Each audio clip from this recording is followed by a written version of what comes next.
कुछ दिनों से मीरा बहुत परेशान थी। उसकी शादी के बाद जब जब वो अपने मायके अपने भाई भाभीयों से मिलने के लिए जाती तो सब उसे खूब लाड प्यार करते, उसकी खूब खातिरदारी करते। पर कुछ समय से वो उनके नेचर में चेंज देख रही थी, इसीलिए उसका मन भी बहुत उदास था। क्या हुआ बहू, तुम थोड़ी परेशान दिखाई दे रही हो?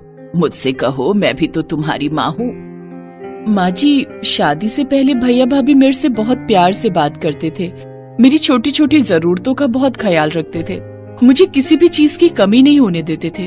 पर शादी के बाद मैं जब भी उनसे मिलने जाती हूँ वो मेरे से ठीक से बात ही नहीं करते और यहाँ तक कि मुझसे मिलने भी नहीं आते, और मुझे उन्होंने बुलाना भी बहुत कम कर दिया है।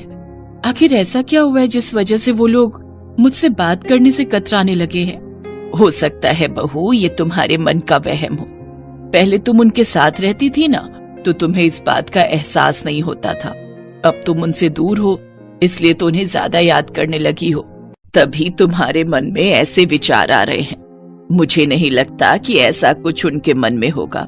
एक काम करो, तुम कुछ दिनों के लिए अपने मायके रहकर आ जाओ, इससे तुम्हारे मन का वहम भी दूर हो जाएगा और तुम्हारा उदास मन भी ठीक हो जाएगा। थैंक यू माँ जी, मैं तो पता नहीं क्या क्या सोच रही थी। मैं कल ही मायके रहने चली जाती हूँ। एक काम करती हूँ, मैं उन्हें कुछ बताऊंगी नहीं, उन सबको सरप्राइज दूंगी। अगले दिन मीरा अपने भैया भाभी को सरप्राइज देने के लिए अपने मायके पहुँचती है, पर वहाँ पर तो ताला लगा हुआ था। अरे, घर पर तो ताला लगा हुआ है, हो सकता है निशा भाभी और अलका भाभी कहीं बाहर गई हो। थोड़ा इंतजार कर लेती हूँ। एक काम करती हूँ, निशा भाभी के मोबाइल पर फोन करती हूँ। मीरा अपनी बड़ी भाभी को फोन मिलाती है, पर फोन ही नहीं मिल रहा था। तभी पड़ोसन उसके पास आती है। अरे मीरा बिटिया, कैसी हो? नमस्ते आंटी जी, मैं ठीक हूँ। आपको कुछ आइडिया है कि भाभी कहाँ गई हैं? वो सब तो घूमने के लिए विदेश गए हैं, 1 महीने बाद लौटेंगे। वो तुम्हारे भतीजे ऋषि का बर्थडे है ना, वही मनाने के लिए गए हैं। विदेश गए हैं? मुझे बताया भी नहीं। आ जाओ बिटिया, यहाँ आ जाओ, मैं चाय बनाती हूँ।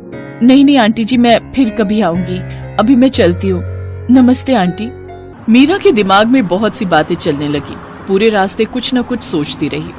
अजय भैया और विजय भैया तो कह रहे थे कि मेरी शादी के लिए उन्होंने कर्ज लिया है, उनके पास शादी के लिए पैसे नहीं है। पहले ही उनका काम अच्छा नहीं चल रहा, बड़ी मुश्किल से मेरी शादी कर रहे हैं, पर विदेश ट्रिप में बर्थडे के लिए फिर उनके पास पैसे, मुझे कुछ समझ नहीं आ रहा। और यहाँ तक कि घूमने जा रहे हैं, वो भी देश से बाहर, विदेश में।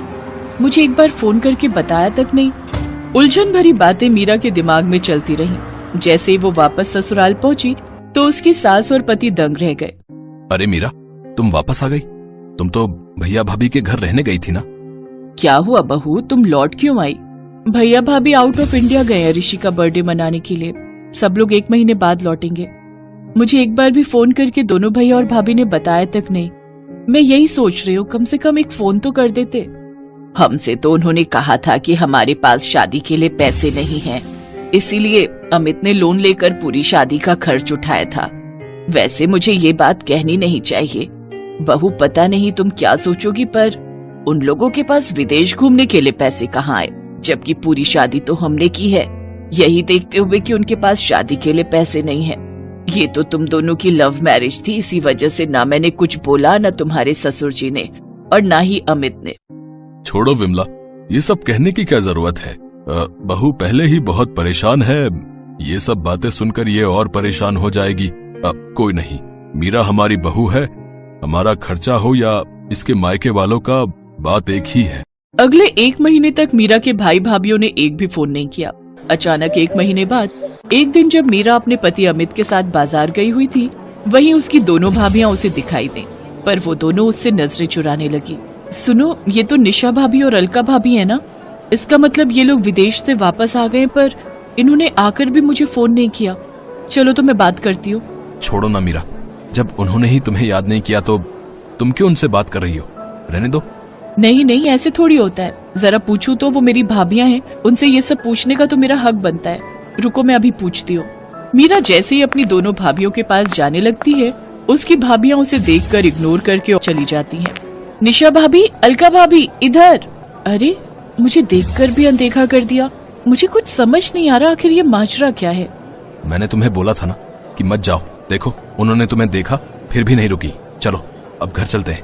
मीरा घर आकर सारी बात अपनी सास को बताती है। अब तो ये सब सुनकर मुझे भी कुछ गड़बड़ लग रही है। तुम्हारे भैया भाभी तुम्हें अनदेखा क्यों कर रहे हैं? कुछ दिन इंतजार करो, देखते हैं, क्या पता वो खुद फोन कर लें। अगले कुछ दिनों तक मीरा ने वेट किया, फिर भी किसी का भी फोन उसके मायके से नहीं आया। एक दिन मीरा अपनी सास के साथ किसी काम से बाजार से लौट रही थी, तो रास्ते में उसे अपने पापा के खास वकील दोस्त मिस्टर शर्मा मिल गए, जिनसे उसे एक ऐसी बात पता चली जिसे सुनकर वो और उसकी सास हैरान रह गए। मुझे तो हैरानी हो रही है मीरा बिटिया कि तुम्हारे दोनों भाइयों ने बंटवारे का हिस्सा तुम्हें नहीं दिया, जबकि तुम्हारे पापा तो 3 हिस्से करके गए थे। उन्होंने तुम्हारी वसीयत में यही लिखा था कि तीसरा हिस्सा तुम्हारी शादी और तुम्हारे दूसरे खर्चों के काम आएगा। पता नहीं अचानक से तुम्हारे दोनों भाइयों ने मुझे मना कर दिया और मेरी जगह किसी और वकील को हायर कर लिया। मुझे बात ही समझ नहीं आई। अब मैं क्या ही बोलता कि मुझे क्यों हटा रहे हो।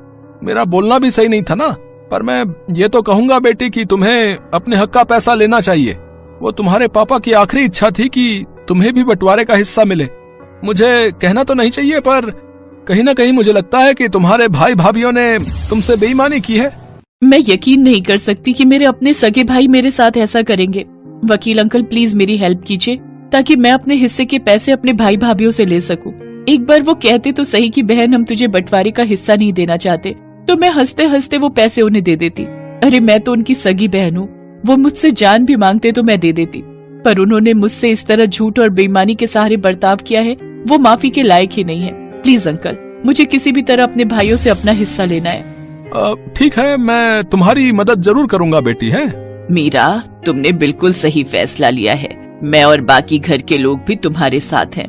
Thank you mummy ji, thank you so much. मुझे पता है कि आप लोग बहुत अच्छे हैं। आपने खुद ही सारी शादी का खर्च उठाया था, ये बात मैं कैसे भूल सकती हूँ। अब मैं अपने भाई भाभीओं से अपने पापा की जायदाद का हिस्सा जरूर लूंगी, जो वो मेरे लिए छोड़ कर गए हैं। वकील मिस्टर शर्मा की हेल्प से मीरा को अपने पिता की जायदाद में से तीसरा हिस्सा मिल जाता है, जो वो उसके नाम करके गए थे। पर मीरा को इस बात का दुख था कि उसके भाई पैसों के लिए उसके साथ गलत हो गए। आज से मेरा कोई मायका नहीं है। भूल जाना कि आपकी कोई बहन भी थी। ऐसा मत कह मीरा, हमसे गलती हो गई। हाँ मीरा, पैसों के लालच में हम अंधे हो गए थे। नहीं भैया, अब बहुत देर हो चुकी है। प्लीज अब आप मुझसे कभी भी कोई वास्ता मत रखना। थैंक यू शर्मा अंकल, आपने मेरी बहुत हेल्प की। मीरा की आंखों में आंसू थे। उसने हमेशा के लिए अपने भाइयों से मुंह मोड़ लिया। शायद उसके भाई भाभीओं के लिए यही सबसे बड़ी सजा थी।